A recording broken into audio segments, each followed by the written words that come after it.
الكل للواحد وواحد للجميع. ذلك هو مبدأ الدفاع الجماعي لحلف شمال الأطلس الناتو، لكن ذلك المبدأ قد يتجزأ ويتشتت في حال أرادت دولة ما الانضمام للحلف، فلا كل للواحد ولا واحد للجميع. فهنا أوروبا المشمسة، وهنا الشرق الأوسط الغني بالعقول والثروات. في أوروبا يمكن لك إذا كنت مواطنا أوروبيا أن تحلم بأن تكون دولتك يوما ما عضوا في الحلف القوي. أما في الشرق الأوسط فمهما كانت قوة دولتك ومهما كان حجم التطور والثروات التي تملكها، لا يمكن لها أن تكون يوما ما عضوا في الناتو. الأذرع مفتوحة للأوروبيين ومغلقة لبقية دول العالم، فالحدود المكسورة بين دول القارة العجوز ترسم خيوط مخطط الناتو الكبير في الكوكب. أوروبا كلها ومعها أمريكا والبقية ليواجهوا مصيرهم دون عناء. وإذا كنت من المطيعين سيمنحك الناتو لقب شريك له. وعلى مقربة من أوروبا وتحديدا في روسيا، فإن قضية الانضمام للناتو محرمة لأبد الآبدين،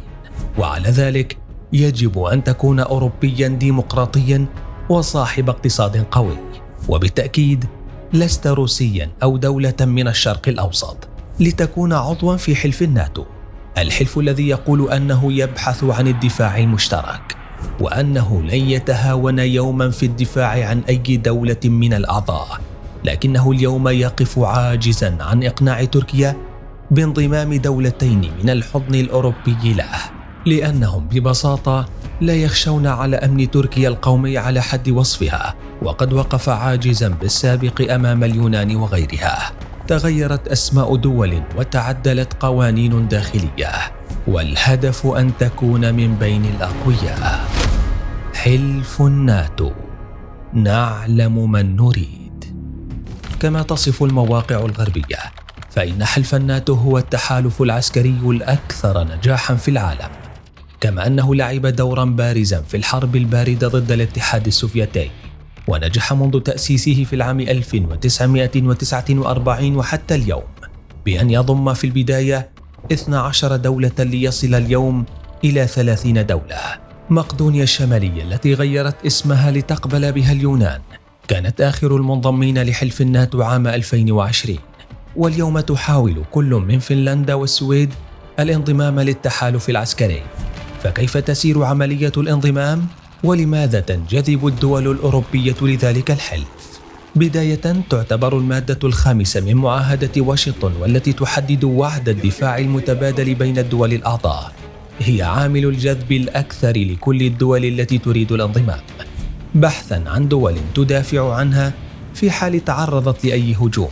وهو الأمر الذي يعتبر ضمانا للدفاع العسكري المشترك بين الدول، ويجعل أي دولة تريد الانضمام أكثر قوة عسكرية، بالإضافة لإمكانية امتلاكها للسلاح النووي من خلال الولايات المتحدة أو غيرها،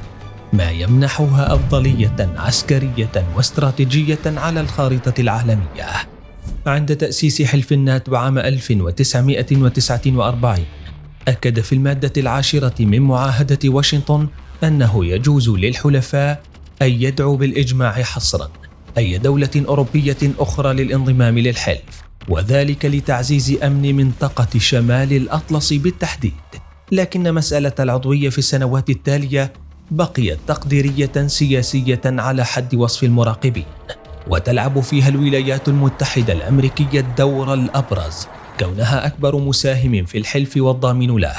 بالإضافة لطموحها في توسيع الردع النووي الخاص بها. فعلى سبيل المثال اليونان وتركيا حكمت بالسابق من قبل مجالس عسكرية، مع ذلك كانا عضوين في الناتو منذ العام 1952، لكن الأمر تغير بعد ثمانينات القرن الماضي، حيث باتت عضوية الناتو ترتبط ارتباطا مباشرا في الديمقراطية الأوروبية. ففي العام 1995 تبنى الحلف سياسة الباب المفتوح، والتي من خلالها بات بمقدور جميع الدول الأوروبية الانضمام للناتو، لكن وفق متطلبات معينة يجب أن تتوفر في الدولة التي تريد الانضمام، على رأسها وجود نظام سياسي ديمقراطي واعتماده على اقتصاد السوق في البلاد، بالإضافة للمعاملة العادلة للأقليات والالتزام بالحلول السلمية، ومعها القدرة على المساهمة العسكرية بالحلف، وأخيراً السيطرة المدنية على القوات العسكرية في الدولة. شروط جعلت من حلف الناتو يتدخل للمرة الأولى في الشؤون الداخلية للدول التي تريد الانضمام، وزاد من تدخله أكثر بعد ذلك ب4 سنوات، حيث انضمت كل من بولندا وهنغاريا وجمهورية تشيك للحلف، ليطلق ما سمي بخطة عمل العضوية ماب، والتي تهدف لمساعدة الدول الطامحة للانضمام أيضا. فتحولت عضوية الناتو من كونها الانضمام لحلف عسكري إلى خطة مدروسة للانضمام للاتحاد الأوروبي أيضا، حيث يعمل الحلف من خلال تلك الخطة على مساعدة الدول من خلال تحسين اقتصادها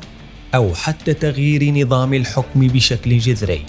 وهو ما حدث في أوكرانيا على سبيل المثال، التي وضعت ضمن دستورها هدفا للدولة هو الانضمام للتحالف العسكري الناتو، ما حول عملية الانضمام إلى هدف قومي واستراتيجي للدولة بالكامل. وسبقتها بذلك مقدونيا الشمالية، فعندما أرادت الانضمام للحلف لقيت رفضا يونانيا قاطعا، والسبب كان اسم الدولة نفسها، لتجري تصويتا في البرلمان على تغيير اسمها من مقدونيا إلى مقدونيا الشمالية، وهو ما تمت الموافقة عليه لتتمكن من الانضمام للحلف، كما وسعت في اقتصادها ليتحول إلى نظام اقتصاد السوق، ما مكنها من الدخول للحلف دون أي مشاكل.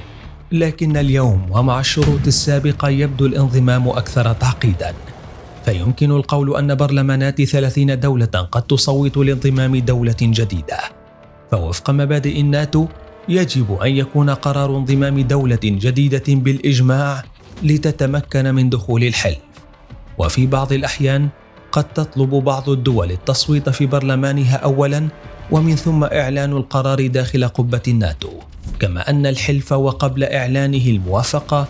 يدخل في سلسلة من المناقشات مع الدولة حول مجموعة من القضايا السياسية والدفاعية والقانونية والتقنية، لتتأكد بالكامل من تحقيق مصالح الحلف وليس الدولة الجديدة فقط، بالإضافة لتأكيد إلزامية أي دولة عضوة في الحلف على إنفاق 2% من الناتج المحلي على الدفاع المشترك. وعلى الرغم من كون ذلك البند لا يطبق على جميع الدول الأعضاء، لكن الحلف لا يزال يعتبره نقطة رئيسية للانضمام، وتحديدا واشنطن التي ترى نفسها تدفع الفاتورة الأكبر ضمن الناتو، ما يمكن القول أن القرار يتحول بيدها يوما بعد يوم، ويمكنها من السيطرة أكثر على الحلف بالكامل وتوزيع انتشاره. تقول كل من السويد وفنلندا بشكل صريح للناتو: إذا كنتم على استعداد فنحن مستعدون، وترد أمريكا وبعض الأوروبيين بأنهم مستعدون، فيما تقول تركيا أنها تتخوف على أمنها القومي منهم، ويبقى الشد والجذب مستمرا حتى اليوم دون أن يتنازل طرف ما عن شرطه أبدا، وتستمر معه الشروط التعجيزية التي تنضم لسلسلة شروط الانضمام للناتو. فمن خارج أوروبا لا يوجد أعضاء، حيث يوجد للحلف شركاء غير أعضاء في الحلف، وهي الصفة التي منحها جو بايدن لقطر في الشرق الأوسط، ومنحت في السابق لروسيا التي يقف بوجهها الناتو اليوم، لكنه جمد تلك الشراكة بعد غزوها لشبه جزيرة القرم الأوكرانية، وتبقى تلك الشراكة أشبه بمسمى لشد بعض الداعمين للحلف دون أي فائدة تذكر على أرض الواقع، ويبقى الناتو يجمع الأعضاء حوله دون أن يعلم أحد إلى أين سيصل.